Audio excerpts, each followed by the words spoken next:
We'll start with nucleic acids. So when I mean the nucleic acid, we are talking about the ribose sugar, which is present in your chromosomes. The basic form of nucleic acid that we have in our human body is nothing but DNAs and RNAs. So let us assign their structure at first. So we are talking about the pentose sugar here. Ribose is basically a pentose sugar. That means a 5-membered carbon, 1, 2, 3, 4 and 5. We have learned about this aldose family chart already. From here I am doing a acetal. You can look at this. Oxygen is there. I am having C double bond O and H. So this attacks this carbon and this double bond O shifts.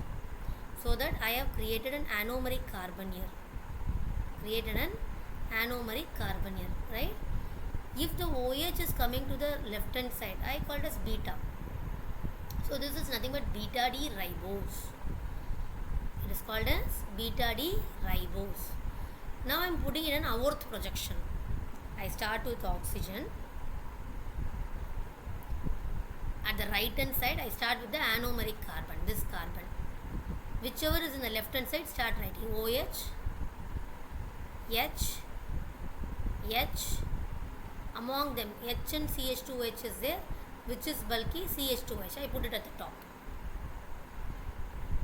So this is the structure of beta D ribose. And this is the structural unit of RNA. Ribonucleic acid. This is the structural unit of RNA. Then what is DNA? Beta D only. This is also ribose. At the second position, it is deoxy. It is deoxy. Beta 2 deoxy. D-ribose. The D stands for deoxy here. In what way it is deoxy, ma'am? Look at this. This is my first position. This is my second position. First position, second position. Look at this. I have a OH here. I remove an oxygen from here. You can see it is only hydrogen. So only we call it as deoxy. Clear till this? Yes, ma'am.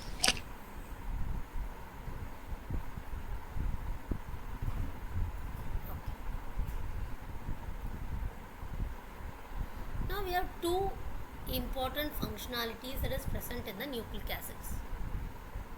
Nucleic acids are a long chain polymer of nucleotides.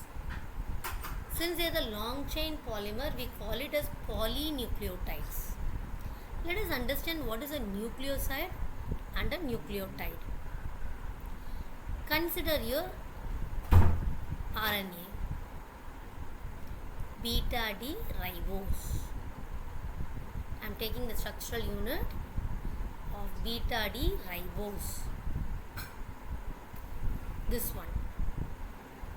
Instead of this OH, if I am going to put a base unit here, we will be learning about this base unit now. I call this as nucleoside.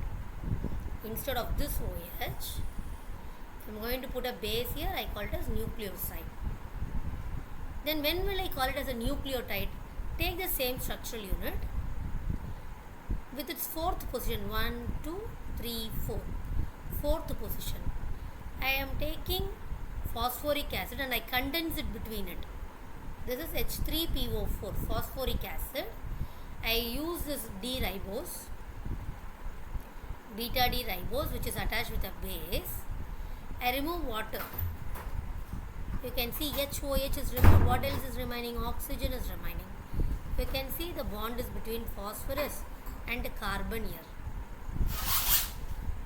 Right? And this unit is called as nucleotide. This unit is called as nucleotide.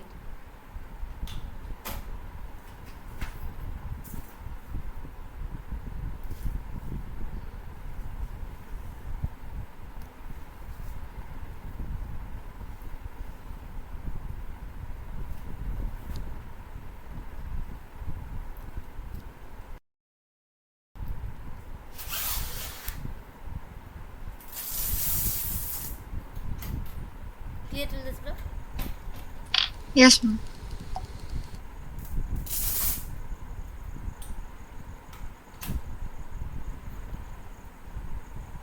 So let us understand what is this bases that is present in this. There are two bases for us. One is called purine, another is pyrimidines. If you have already memorized it, it's fine. So if you are still having the difficulty, I'm just giving the mnemonics here to memorize it.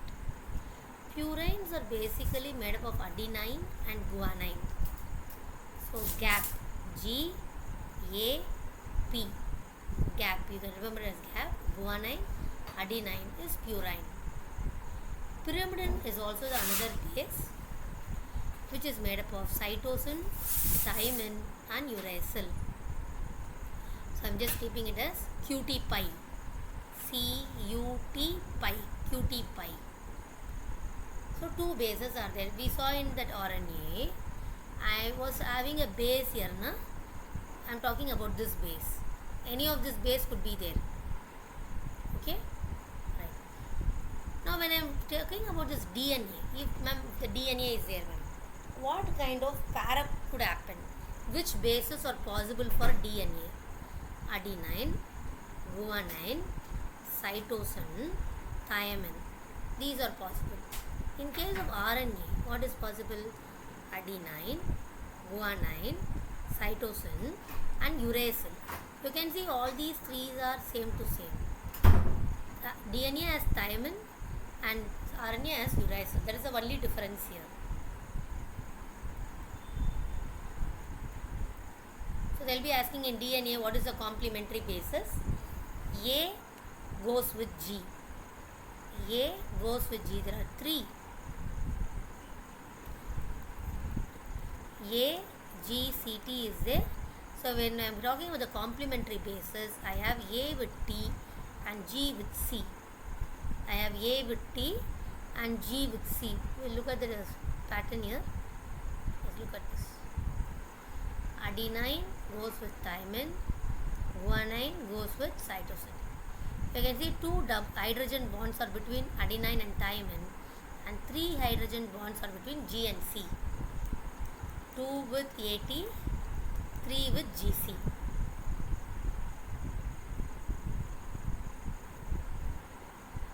You are able to see the RNA is a single strand,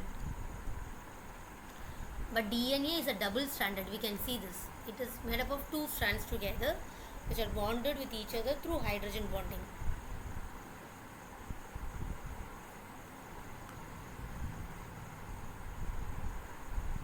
Clear till this?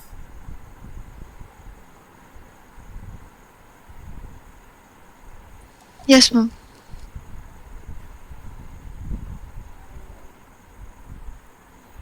So let's understand the difference between DNA and RNA now. As in DNA, as I mentioned, the pentose sugar should be beta D2 deoxyribose. In RNA, it is beta D ribose. Here, as we mentioned, you are having cytosine and thymine. Here, it is cytosine and uracil. Purine base has no difficulty. Both are having AT. This also has AT, this also has AT. Only in pyrimidine base there is a change. You can see this is having thymine, this is having uracil. DNA is double stranded. The pairing of bases is present throughout the molecule. That's the reason when you see any DNA structures, you can see a kind of rigid bonding is happening between them like this. It is a single strand. The pairing of bases is present only in the helical part. Okay, there are certain types of RNAs which are double stranded also, which occurs in a virus called as reovirus. But not in everywhere. Very unique example. DNA occurs in the molecules of the cell. RNA occurs in the cytoplasm of the cell. It's quite a large molecule. DNA is a quite large molecule and the molecular weight is from 6 million to 16 million. RNA are not that huge, they are smaller. and then molecular weight corresponds from 20,000 to 40,000. This is very important for replication. You could have seen you are replicating your father in the skin color, mother in the voice, in the hair, in the body texture and all. So DNA only actually carries the hereditary information. So DNA controls the hereditary character. It is a property of replication. RNA doesn't do that. It doesn't replicate. Instead, RNA helps in the biosynthesis of proteins. RNA is very important for the synthesis of proteins.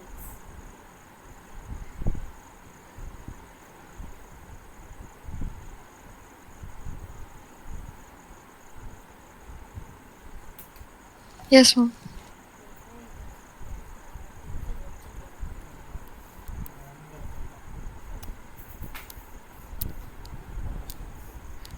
Okay, right. So when I take a nucleic acid, when I hydrolyze it, what will I have? In the first step, I will have nucleotides. I will have nucleotides. Once again, I hydrolyze it. What will I have? I know a nucleotide is made up of phosphoric acid and nucleosides, right? So when I hydrolyze it, I get nucleosides and phosphoric acid. Further hydrolysis. Still I hydrolyze. You know nucleoside consists of this ribose. Base is there. In the base what do you have?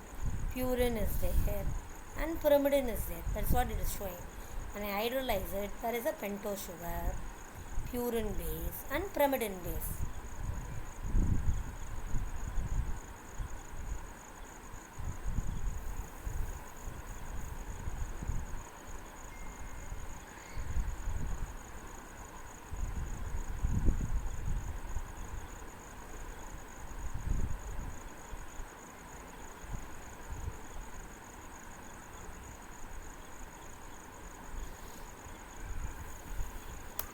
Over. Yes, ma'am.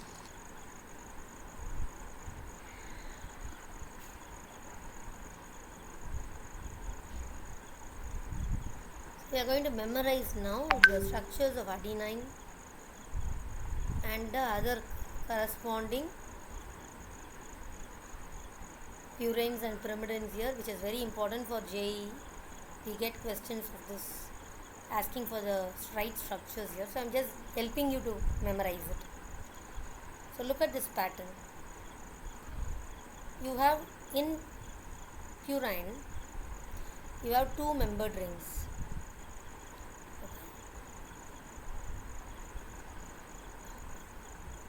You can see adenine and guanine is there. So I'm just looking for the two membered nitrogen, nitrogen. This side is carbon. In between I'm having two carbons, nitrogen, nitrogen. In between carbon. In between two carbon with double bond is there. Over. So C double bond C. Nitrogen, nitrogen. In between I have carbon. Now the first structure is adenine. A goes for amine. A goes for amine. So this part is common for both adenine and guanine. Remember it as two membered rings. This part. What did you see here? Ma'am, I had nitrogen. Nitrogen. In between a CH was there. Similarly, nitrogen. Nitrogen. In between CH is there. Now between this nitrogen and carbon, one more carbon is here. Okay, da? Yes, ma'am. Right. So A goes for amine. So at this carbon, what do I have? I have NH2. Now let's go for guanine. This part was same, right? This part was same. Look at this part. NCN. Is that the same still? Yes. Now G goes for go-amine. G goes for go-amine. Why, ma'am? Go. There is a carbonyl group. Go goes for co. CO. coamine.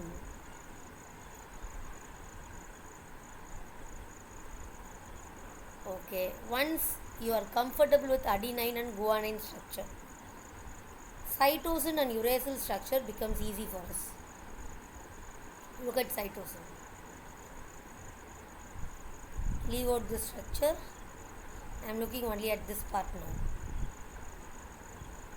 C double bond C, N C N, N C N. Okay, NH2. Yes, ma'am. Same thing is repeated. NH2. Only difference is that there is a CO here. Here it was only C. Here it is CO. So when you look at adenine and cytosine, cytosine has a carbonyl group extra. The other things are just the replica.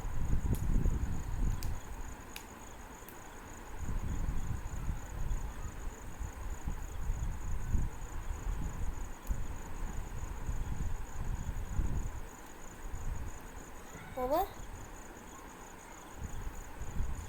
Yes, ma'am.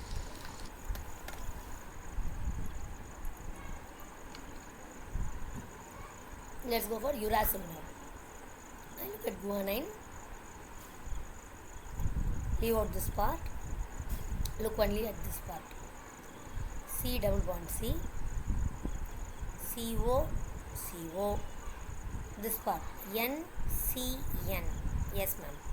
NCN. Uracil, the only difference is it has two COs. Already one CO is over. One more CO it has got.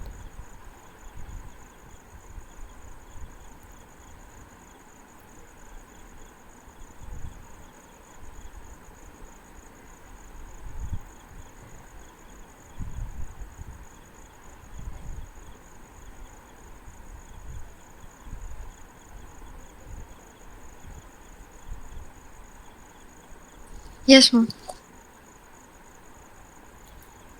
If uracil is over, then thymine is an additional of uracil. Take the same unit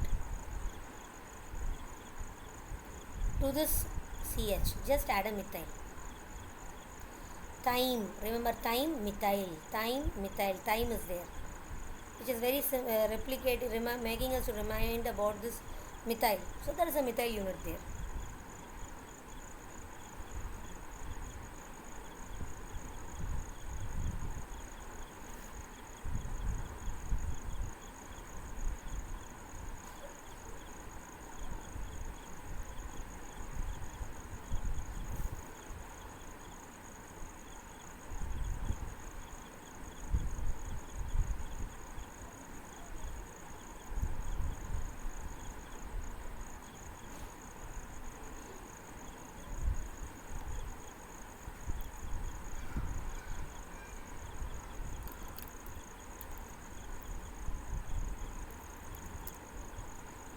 Done, ma'am. Yes.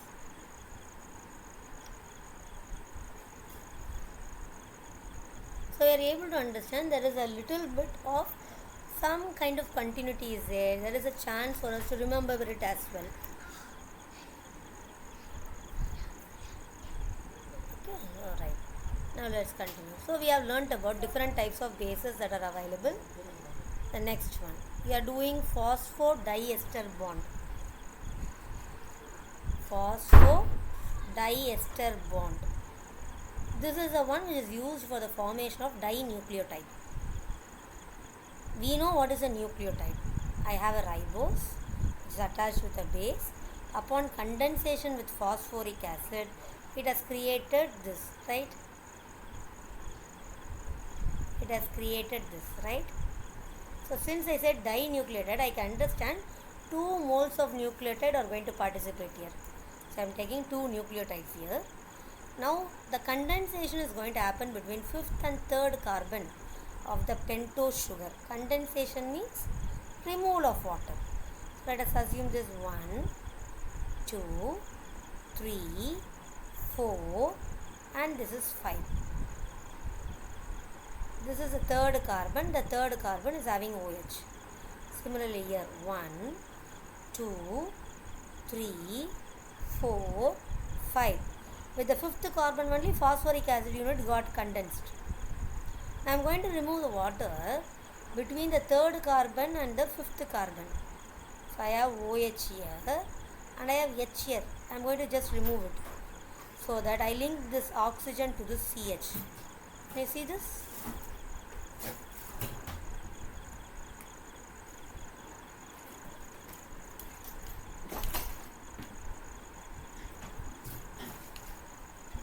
This is called as phosphodiester bond or phosphodiester linkage.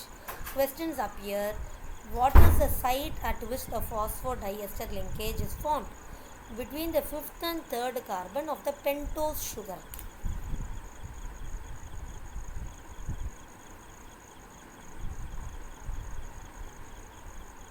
Between the fifth and third carbon of the pentose sugar it is made.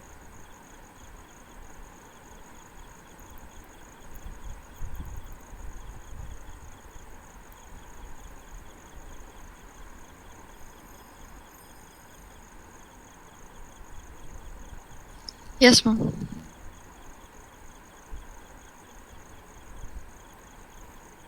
So there is one example that I have just given you about this dinucleotide. NAD plus is a dinucleotide which is nicotinamide adenine dinucleotide. Nicotinamide adenine dinucleotide which is used in the DNA repair and ATP production.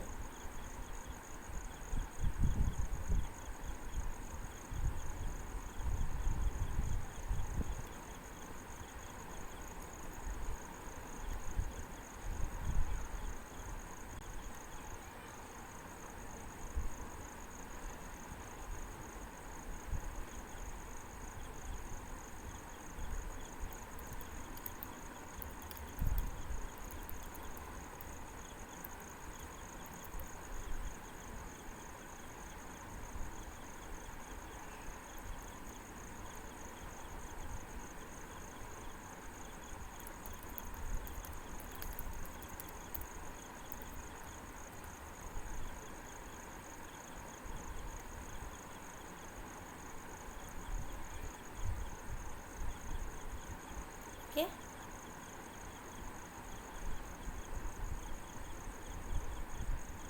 Clear till this? So you have understood about DNA, RNA, the structural pattern of DNA and RNA. We try to memorize the structures of adenine and other bases.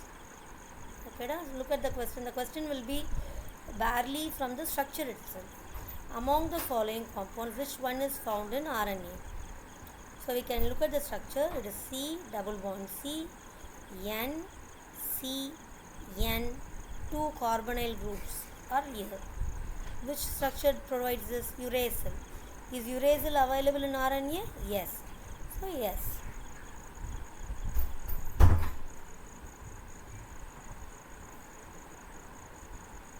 Look at this. They have given you thymine. Thymine is available in DNA, not in RNA, isn't it? Yes, ma'am.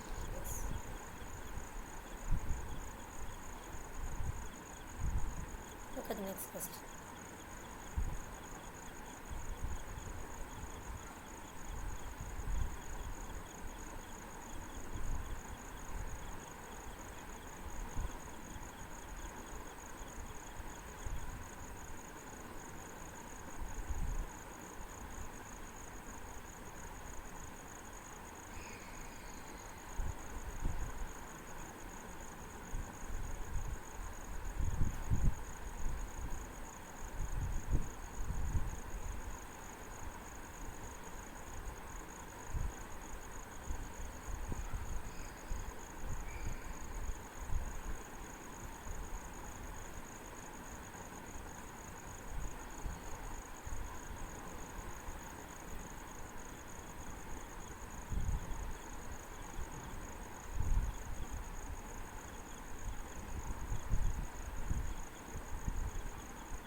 Over?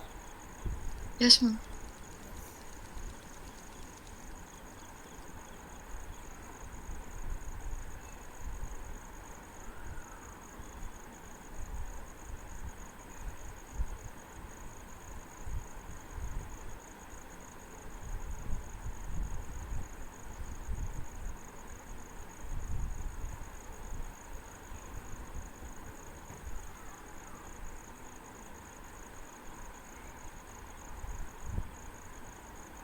So I'm just looking for RNA, types of RNAs.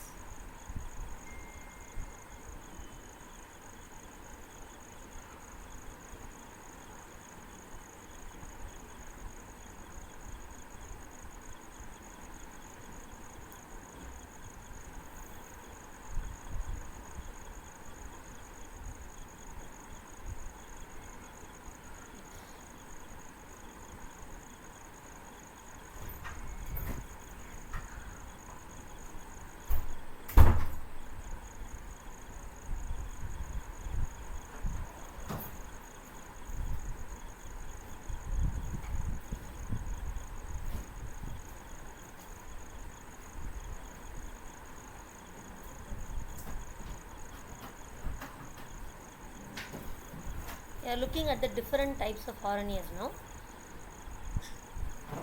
Though looks very biological, but still the question appears in JE level. So the first type of RNA is called mRNA, which is called messenger RNA. The second type of RNA is tRNA, transfer RNA. Transfer, messenger, and the last type of RNA is called ribosomal RNA. So let us put it in a very simple term. What will they do? Consider DNA. We know very well DNA is having the codons. DNA is ready with the codes. Okay, I want this kind of bases for this hereditary informations. So DNA is ready with the codons. Okay, DNA is available here. So there should be someone who goes and collects this information. So mRNA collects the information from DNA. So mRNA asks, okay, what kind of codons you need? Okay, you need this kind of amino acids to synthesize the protein. I will make it ready. So it all gathers the information from the DNA. This gathering the information from DNA is called as transcription. It gathers the information from the DNA. Now tRNA, what it does is that once it gets to know what are the codons that is required, it starts searching for the amino acids, proper amino acid. It starts collecting the amino acids. Okay, this is the pair of amino acid that is required. So it keeps on collecting the right amino acid.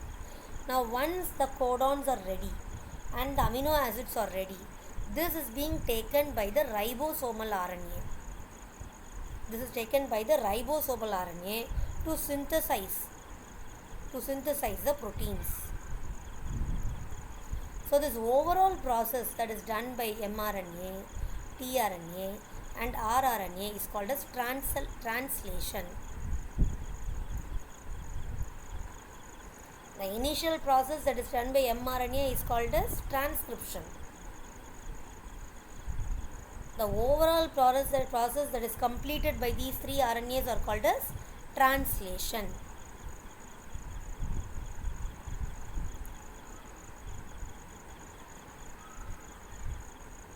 Clear, ma?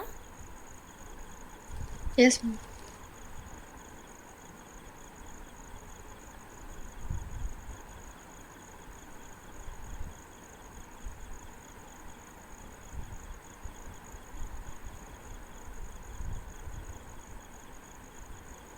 So we completed nucleic acid. Now we are moving on to amino acids. The one which is very responsible for every significant actions of our body is amino acid, because amino acids are the monomers or the precursors of proteins. Without protein we can't exist at all, isn't it? Nothing can be functional in our human body. So it's very important. There are nearly 20 amino acids are there. 20 amino acids are available. Amino acids are bifunctional.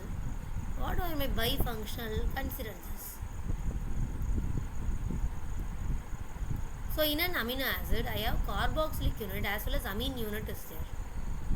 So we generally call this as alpha amino acids.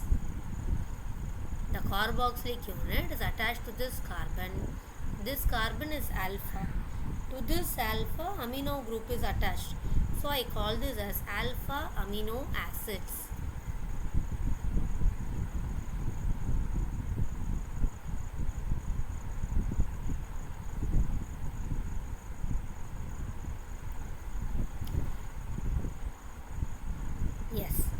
So now I'm going to classify these amino acids based upon their requirement and their availability. With respect to their occurrence, we can classify them as natural as well as synthetic. The one that is available in the nature or the one which you have to synthesize. Two types of amino acid. Depending upon the requirement, essential amino acid, semi-essential, non-essential. Essential amino acid tells you that you have to essentially provide it to the human body. Human body cannot generate it. Body cannot generate it. You should only supply it through dietary means. That is called essential amino acid. Semi-essential. Body can do that, but you should also supply. Non-essential. You need not supply at all. Body itself will take care of it, its generation. Three types of amino acids. Depending upon the chemical nature. If your amino acid, ma'am, this is the basic structure of amino acid, okay. Now this R group may differ. This R group can be a very long chain which is containing one more NH2 group. Could be a long chain which is containing one more carboxylic acid unit. So in that case, if it is having more carboxylic acid unit, already one COH is there. If another more COH is available, I call this amino acid as acidic amino acid. Already NH2 is there, one more NH2 is available, I call it as basic amino acid. Ma'am, both are equal, ma'am. This R doesn't contain anything else, ma'am. Only R it is. Only carbon and hydrogen is there. Then it is neutral, one acid, one base, over. Then it is called as neutral amino acid.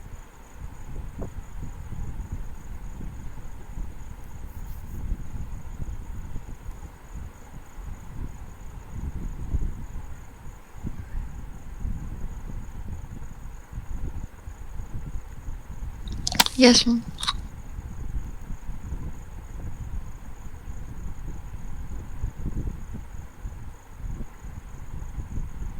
Okay, right. So we are discussing about the essential amino acids. This is usually questioned here. How many of them are essential? So I'm just giving you an mnemonics here to remember this essential amino acid. There are 9 essential amino acids.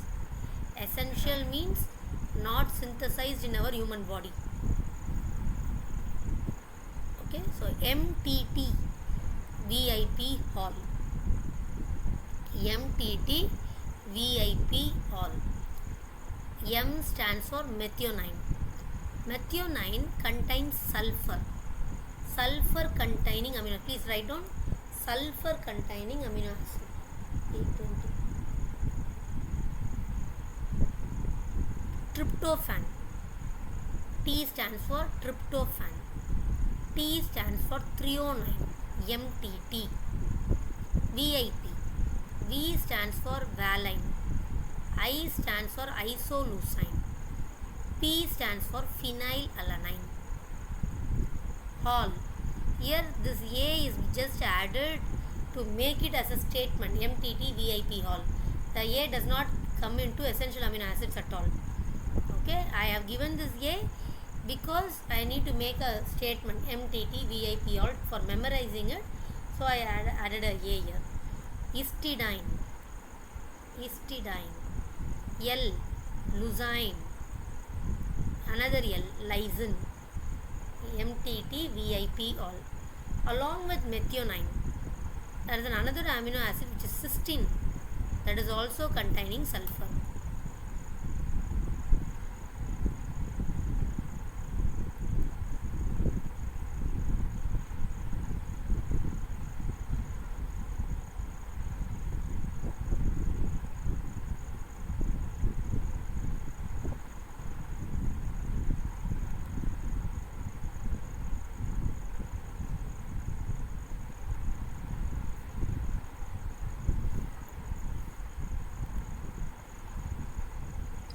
Yes, ma'am.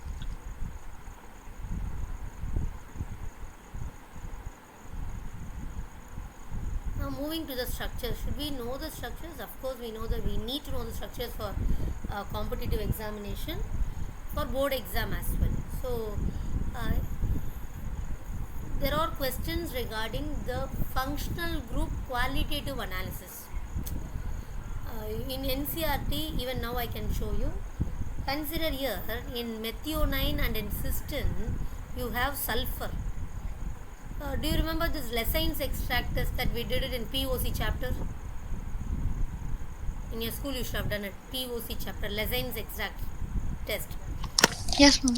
So they do, if nitrogen is there, carbon is also there, S is also there, the complex is going to give you fake blood color. Yes, ma'am. Yes, so we had one question in repeat NEET this year. Also in JE also we have this question asking us about this qualitative analysis. They will say one of this amino acid when it was treated with Lessines extract gave a fake blood color. What could be the amino acid? That amino acid should have contained sulfur. I can see these two amino acids are containing sulfur. So they could be the answer there. Similarly, there are certain amino acids which are having phenolic unit, where they could answer for neutral ferric chloride test. Okay, let us start from the starting.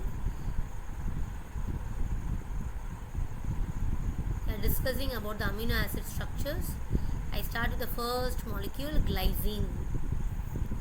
This is the first amino acid and the only optically inactive amino acid.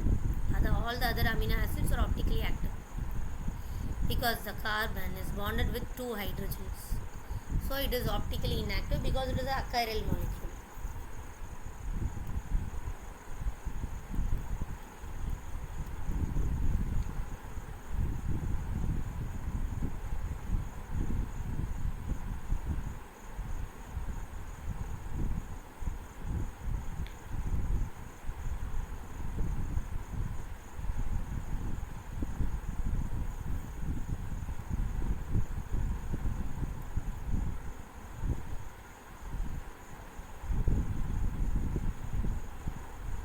Now slowly what we are going to do, we are going to slowly increase.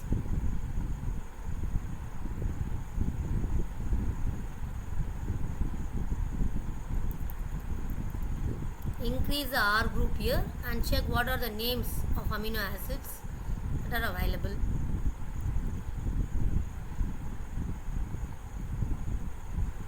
The next amino acid,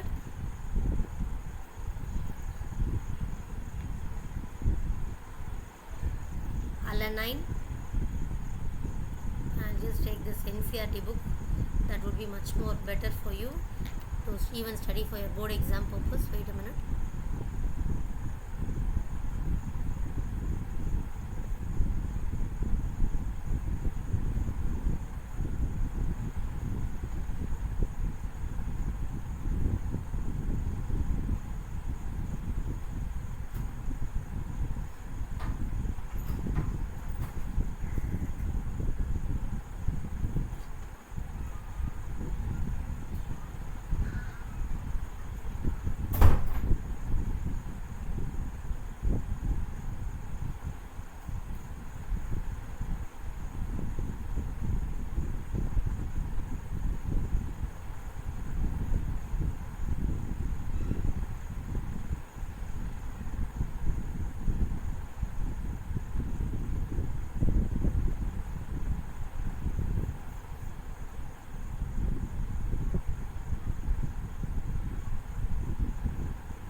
So we had the first amino acid was C, H, H, R, R was methyl, right? NH2, COH, correct Amma? Asni, we started with glycine, C, H, H, NH2, COH. This is glycine, right? Yes, What we are ma'am. going to do, we are just going to remove one hydrogen and keep on attach some methyl unit or some other unit in it. What if I attached a methyl unit here instead of H? It's called as alanine. You should know the short 3-letter symbol as well as 1-letter code. Gly. The 3-letter code is easy. the first three alphabets of that amino acid, and the first letter goes for the first letter alphabet of it. G, alanine, A. Now the moment it became alanine, we can see it has become optically active. CH3, H, NH2, COH. It is optically active now. The next one is valine. CH, CH3 twice. This is C, COH, H, NH2, C, right? I am having C, this C here. This C is there, na? That C. To that, one hydrogen and two methyl groups are added. That's what CH, CH3 twice. Like isopropyl unit. Valine, V. For NCRT, we need to know at least these three molecules. Glycine, alanine and valine.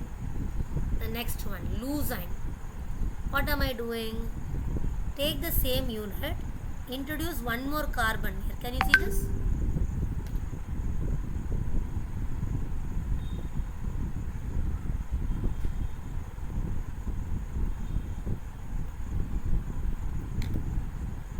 Can you find that?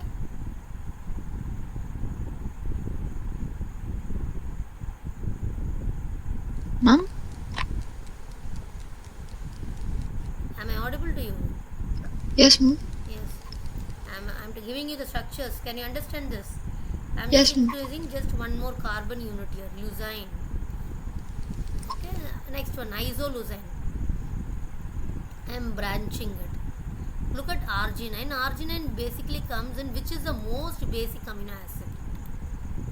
Which is the most basic amino acid. You can see two nitrogen groups are there. So this is the most basic amino acid that we have got. Arginine.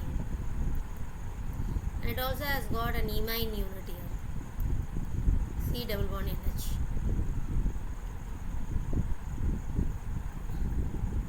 Okay, now lysine. Lysine is straight chain. CH to 4 times is added along with NH2. So this is also basic form, isn't it? This is most basic. This is also basic. Lysine. Glutamic acid. I'm having CH, CC, COH, NH2 and COH. 2 carboxylic unit, so it is acidic. Aspartic acid. From here you get something called as aspartum. Okay. We have one thing called as aspartum, which is the artificial sweetener or also called as dietary sugar. People, those who are suffering from diabetics, will take this sugar. It gives you the taste, but it is not going to increase your sugar level in your body. Aspartic acid, you are having COH here. Okay, da? Why am I giving you all these? Because they will ask you the question related to the functional group analysis. This is basic. So that means if it is basic, it will dissolve in HCl. It will react with acid. Do you understand? It is basic. So it will be able to convert a red litmus into blue. Yes, ma'am. This is acidic. So these two will be able to give the brisk effervescence with sodium bicarbonate. Look at this. This is an amide. CONH2. So they may try it with HVZ reaction. So not HVZ. Hoffman bromamide reaction. We have this bromamide degradation, na? That reaction is a possibility here. Here as well. Asparagine, CONH2 it's having. Here also there is a possibility. Look at this.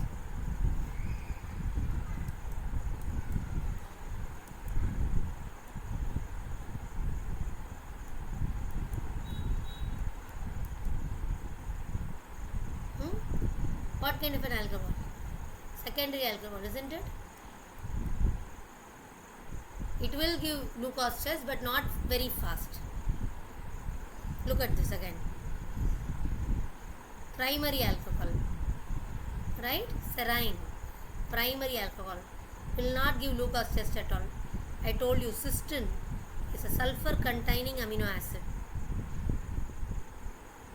Methionine, sulfur containing amino acid.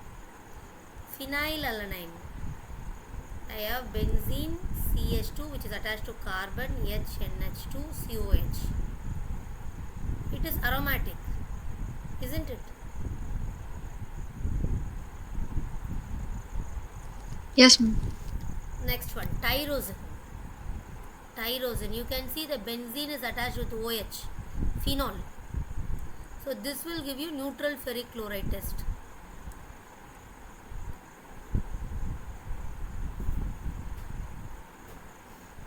Tryptophan is also aromatic.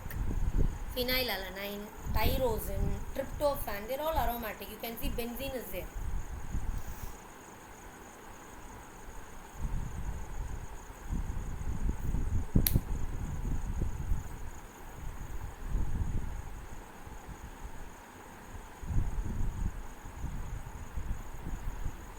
Histidine in the presence of H plus.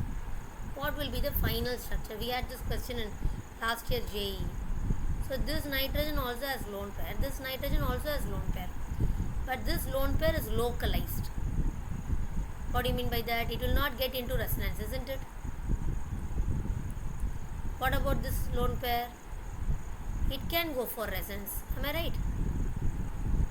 Yes, So ma'am. this is delocalized. So which will react with H plus, localized or delocalized? Localized. Localized.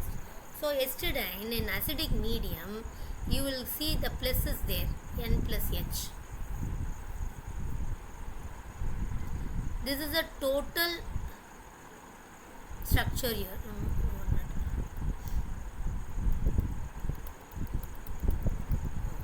So ma'am, this is CH2. This is was bonded with CHNH2 and COH, correct? So in the acidic medium, what should have happened? This would have got plus H. Here, what about this also would have got plus H. Am I right, Ra? Yes, ma'am. Yes. And the last one is proline. You can see it is acidic in nature because it's having a carboxylic acid unit, but also one NH is there, so it becomes neutral. This is the entire structure. They have given A. A means there is no functional unit here, former unit. This is a full structure here.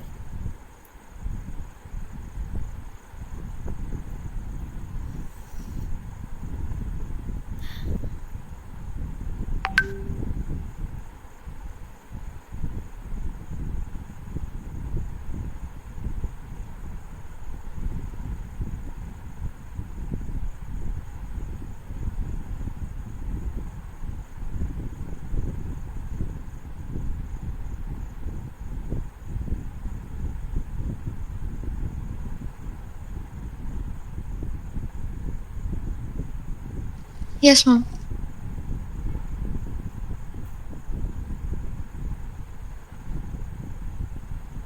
Okay.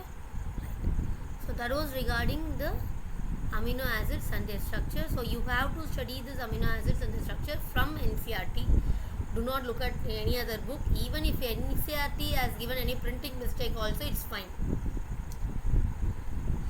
And JE will blindly follow only NCRT for these things. So study the structures only from NCRT. Yes, ma'am. So that was regarding the amino acids. Now we are going for the properties of the amino acids here. Basically, amino acids are colorless. They are crystalline solids.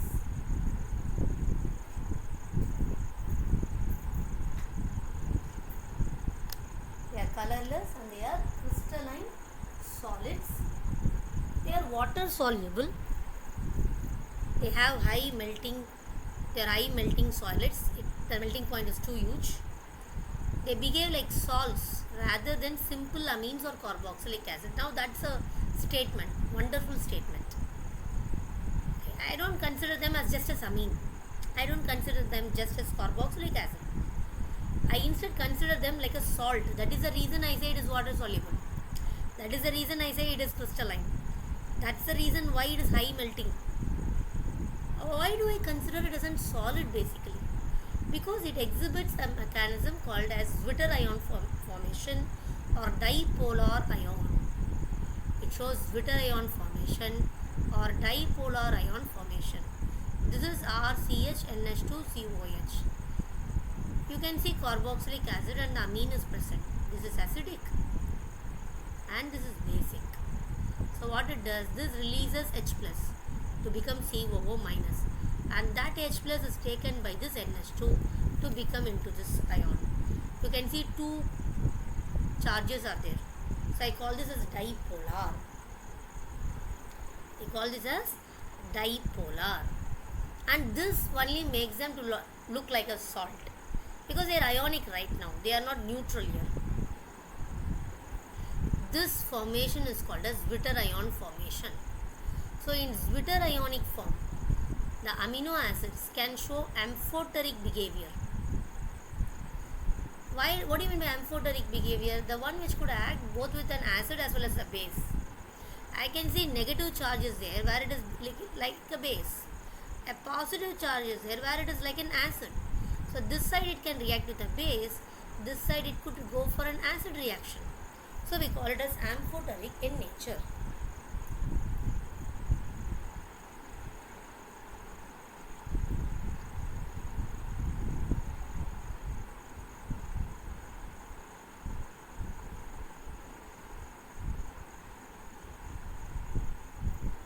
Yes, ma'am.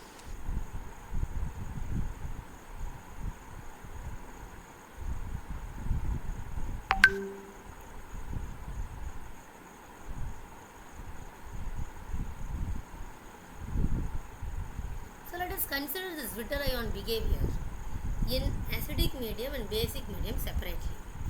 This is a Zwitter ion in a basic condition. What is the work of a base? To abstract the H plus. So it is abstracting the H plus from here. So if it extracts the H plus, what will you have? NH2 and this COO minus remains here. So in basic condition, it is exhibiting anionic form.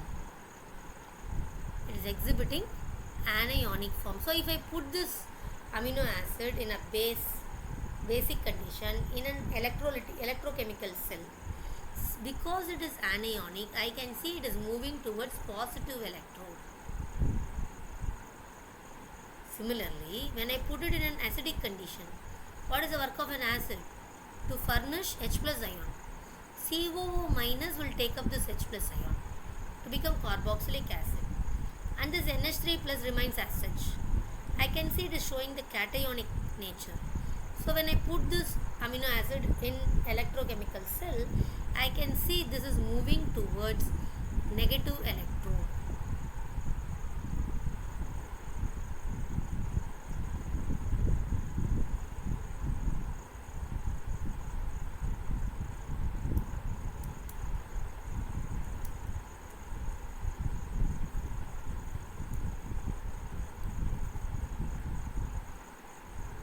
Yes, ma'am.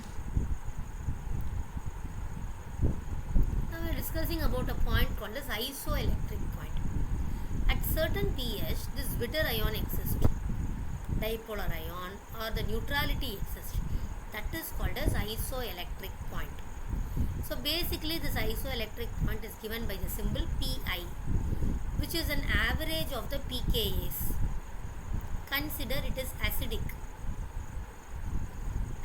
form of amino acid. We know pKa is inversely proportional to acidity. In case they are giving you 3 pKa's, pKa1, pKa2 and pKa3. Ma'am, here you have added only 2 and divided by 2. What if they have given 3 values to me? Which value will I take? Which value will I take? So if it is an acidic form of an amino acid, then I know pKa is inversely proportional to its acidity. So I will take the average of less pKa's. For example, this is 10.7, this is 5.3 and this is 8.7. I'll do the average of 5.3 and 8.7. If it is basic form of amino acid, we know pKa is directly proportional to basicity. So among them, which is highest, 10.7 and 8.7. I'll do their average.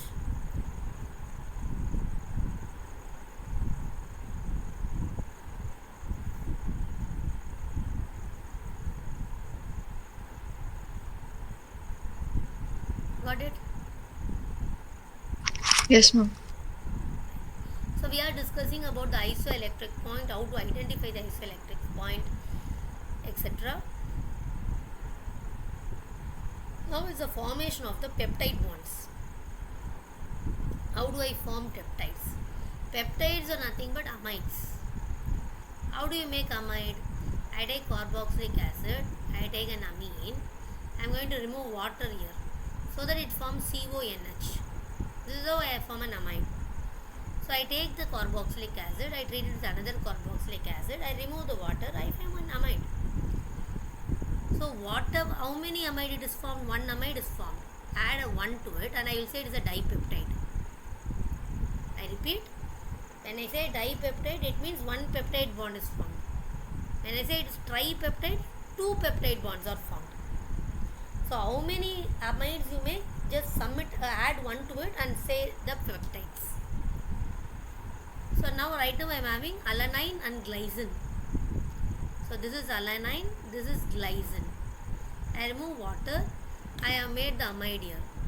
Only one amide is there, but still I call it as dipeptide. Okay. Yes, ma'am. Now the very possible question here is that how many sequences are possible?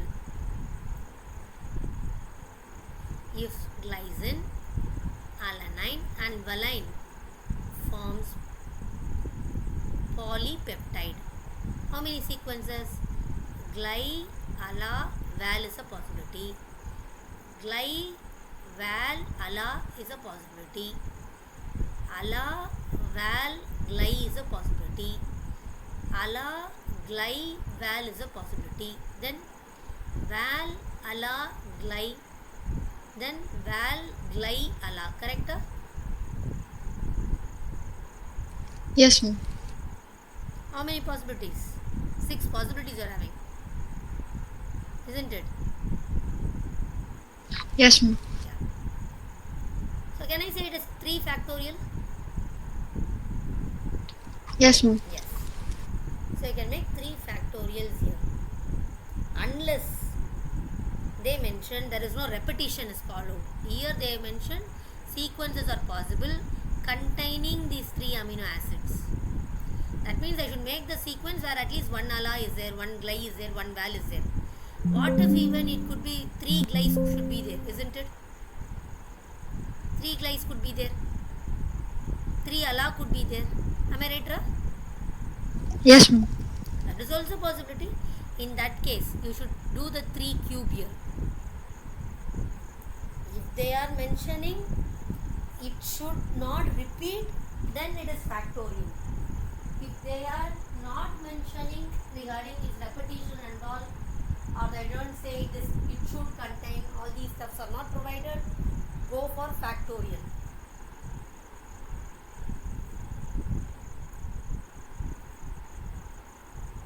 Yes, ma'am. Okay. With this, we'll wind our session for the day.